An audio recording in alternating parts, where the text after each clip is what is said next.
María Dolores os ha estado comentando sobre todo cuáles son los antecedentes y el entorno normativo que ha llegado a desarrollar este nuevo plan contable y ha hablado en grandes líneas sobre el marco conceptual de este nuevo plan contable, ¿no? Evidentemente, este nuevo plan va a tener impactos en los sistemas de información de la empresa, en la contabilidad diaria y, por supuesto, en las cuentas anuales y en los modelos de estados que componen las cuentas anuales. En los próximos 10 minutos lo que voy a intentar, sobre todo, es comentaros cuáles son los principales impactos en estas cuentas anuales. En primer lugar, es decir, las cuentas anuales se componen ahora mismo de se van a componer de 5 estados,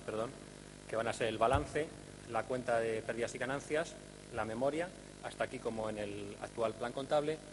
e incorpora 2 nuevos estados, que son el estado de cambios en el patrimonio neto,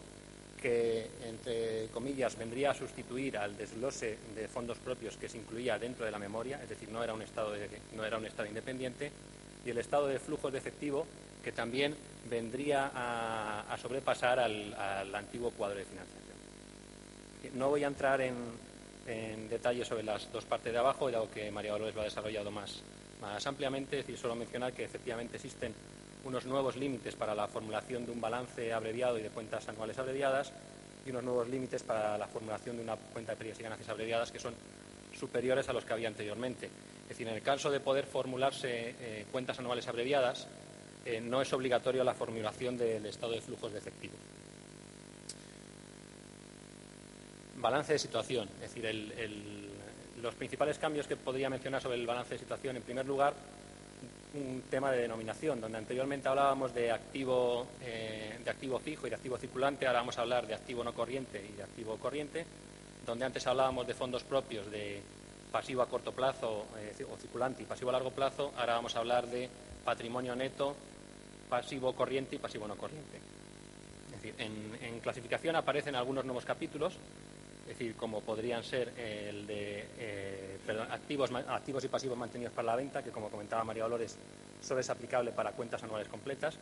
y aquí se reconocerían un activo o grupo de activos que la empresa ha decidido formalmente vender y que está en el proceso de venta y existe altas probabilidades de venderlo.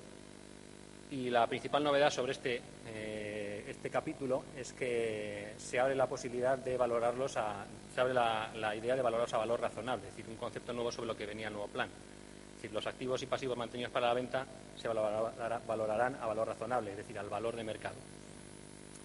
Otro capítulo que aparece nuevo es el de inversiones inmobiliarias para empresas que tengan terrenos o construcciones destinados al alquiler o a enajenación en lugar de la explotación diaria.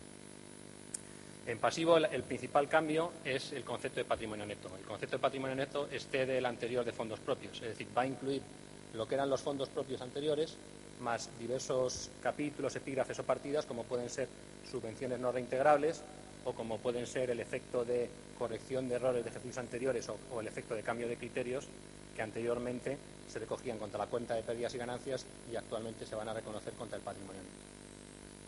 También desaparecen epígrafes o capítulos como podrían ser el de gastos de establecimiento o gastos a distribuir. Sobre la cuenta de pérdidas y ganancias, en primer lugar, los ingresos y gastos se van a clasificar de acuerdo a su naturaleza y va a desaparecer la anterior forma de presentación en forma de T, a un lado los gastos y a otro lado los ingresos, y se van a presentar en forma de listado de cascada.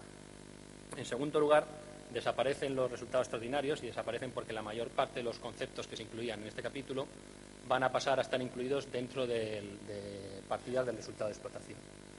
Y en tercer lugar, mencionar, como veis, la estructura de la cuenta de pérdidas y ganancias, que aparece un capítulo en penúltimo lugar, que es el de operaciones interrumpidas, que lo que va a mostrar es el efecto neto de los ingresos y gastos asociados a activos o líneas de negocios que se han enajenado durante el ejercicio o, por ejemplo, a activos o grupos de activos que se han mantenido para la venta.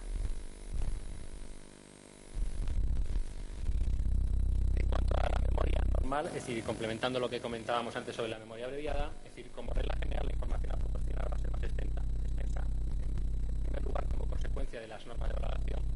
de la información que se desarrolla en la norma de valoración, pero también por otra serie de puntos. Es decir, no voy a entrar en detalle en las normas de valoración, luego comentaré algún punto específico, pero por ejemplo se exige dar cierta información sobre aspectos críticos de valoraciones o incertidumbre en el negocio de la compañía. Se exige también dar un desglose de sueldos y salarios por categoría de personal, y tanto en las cuentas anuales abreviadas como en las cuentas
tipos enajenables de elementos materiales para la venta, combinaciones de negocios, transacciones con pagos basados en instrumentos de patrimonio y combinaciones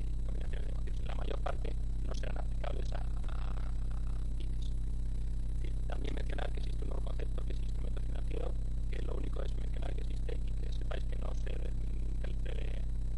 refiere solo al concepto de derivados, sino que incluye todo tipo de activos y pasivos financieros. Pueden ser